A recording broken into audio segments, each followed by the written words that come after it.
अस्सलामुअलैकुम दोस्तों। इस वीडियो में हम जानते हैं कि कैसे British east India company Indian सब कॉन्टिनेंट में आके इंडियंस पे ही राज करने लगती है।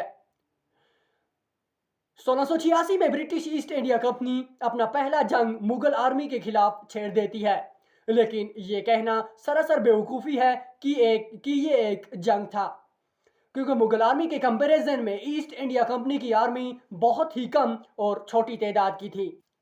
मुगल आर्मी आसानी के साथ इनकी कंपनीज को सीज करके, इनके ऑफिशियल्स को अरेस्ट करके, इनके गवर्नर्स को घुटने टेकने पर मजबूर कर देती है।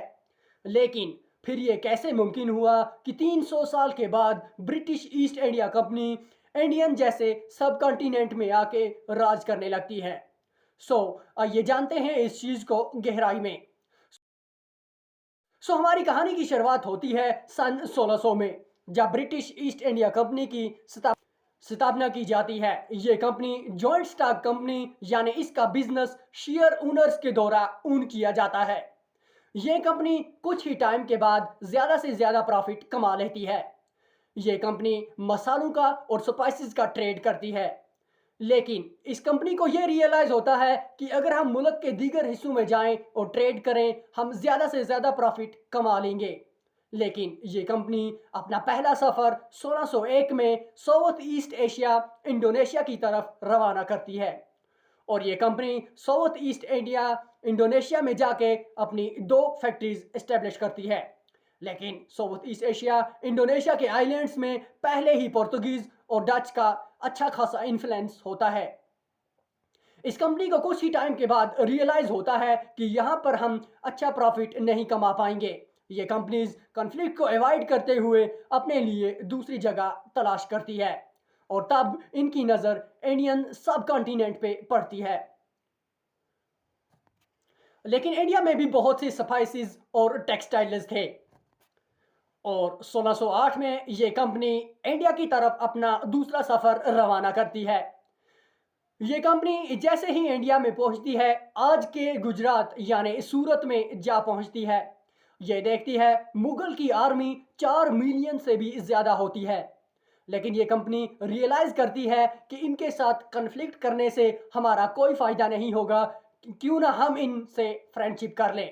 विलियम हॉकिंस जहाज से उतरकर एक लंबा सफर तय करने के बाद आगरा में पहुंचते हैं, जहां पर वो जहांगीर से मिलते हैं। तब जहांगीर गद्दी पर बैठे हुए होते हैं। ये जहांगीर से परमिशन मांगते हैं कि हमें ट्रेड करने की परमिशन दी जाए, लेकिन जहांगीर इन्हें साफ तौर से मना कर देते हैं। लेकिन ये ईस्ट इंडिया कंपनी वापस तो नहीं जाती, लेकिन इंडियन ही सब कॉन्टिनेंट में दूसरी जगह तलाश करती है, और दूसरी जगह तलाश करती है और इन्हें दूसरी जगह मिलती है मसूलीपट्टनम के आंध्र प्रदेश के शहर में। ये कंपनी कुछ ही टाइम के बाद अपनी पकड़ मजबूत करती है और दीगर इलाकों में भी अपनी कंपनीज को इस्टेब्लिश करती है।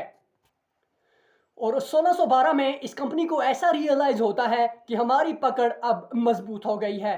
ये पोर्तुगीज के कंपटीटर में जाके उनके साथ जंग छेड़ देते हैं, जिसे हम बैटल ऑफ सवाली के नाम से जानते हैं।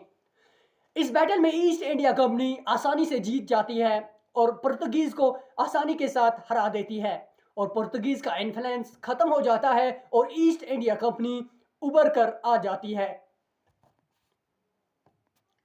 और ये कंपनी 1615 में किंग चार्ल्स सेकंड से रिक्वेस्ट करती है कि एक रिप्रेजेंटेटिव मुगल दरबार में भेजें, ताकि फिर से हम उनसे इजाज़त लें कि वो हमें ट्रेड करने की परमिशन दे दें। 1612 में 1615 में ईस्ट इंडिया कंपनी एक शाही फरमान जारी करती है, जिसमें सर थॉमस राय जहांगीर के दरबार में हाजिर होते हैं, और ये जाते ही जाते जहांगीर के लिए इतने तोहफे ले जाते हैं कि जहांगीर इन तोहफों को देखकर इम्प्रेस हो जाता है, और जहांगीर इन्हें इजाज़त दे देता है कि आप सूरत जैसे शहर में ट्रेड कर सकते हैं। लेकिन ये इन्हें एक्सक्लूसिव इसके साथ साथ इन्हें एक्सक्लूसिव राइट भी दिए जाते हैं कि जहां पर ईस्ट इंडिया कंपनी ट्रेड करेगी, वहां पर और कोई कंपनी ट्रेड नहीं कर सकेगी। लेकिन इसके बदले में ईस्ट इंडिया कंपनी को रेवेन्यू देना होगा मुगल एम्पायर को। और ईस्ट इंडिया कंपनी को इस तरह से परमिशन मिल जाती है गुजरात, सूरत जैसे शहर में ट्रेड करने को। लेकिन कुछ ही समय के बाद ईस्ट इंडिया कंपनी अपनी पकड़ और ज़्यादा मजबूत कर लेती है। अहमदाबाद, पटना, मुंबई जैसे इलाकों में अपनी फैक्ट्रीज को इस्टेब्लिश कर लेती है। लेकिन ईस्ट इंडिया कंपनी ज़्यादा से ज़्यादा प्रॉफिट कमा लेती है।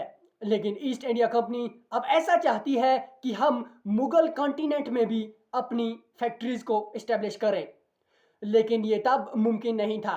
1680 में ब्रिटिश ईस्ट इंडिया कंपनी अपनी